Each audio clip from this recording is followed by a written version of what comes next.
Kaya na parang masyado naman ako nasikipan. Sikipan mo. Pero pa hindi naman.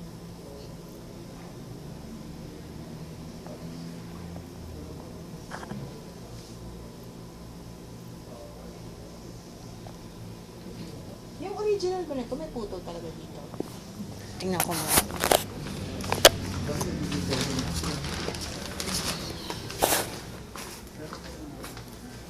Meron. Ha? Nagtipid sa ano? Nagtipid sa tela. Sa consumption. Pangit kasi. Hindi siya maganda. Mukhang ano siya.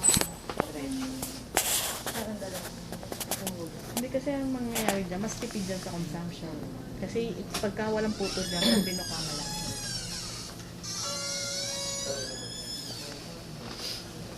Sir? Ay, may kausap ako.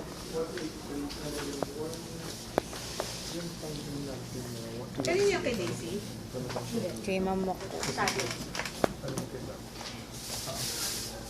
Sandali. Ano ma'am yung... Yes, sir. Magkano kaya costing pagka diretso yung sticks? Walang putol dyan. Kasi sige. medyo malaki yung panel. Kasi raglan yan, di ba? Magiging gano'n yan. Oo. Bali dito. Mas maraming tapon. No? Magkano kaya? Pagkawan ko ng testing na. Kasi wala rin. Tapos isang may putol na ganyan. Medyo okay na yung fitting. No? Yun na lang parang ano okay na lang. yung fitting, kaya lang medyo nagpapangita. Gumagano. Natutwist. Oo, eh. Natutwist yan. Kasi meron dito eh. Yung original meron. Meron din. So tinipid din. As for No? original, sir, meron.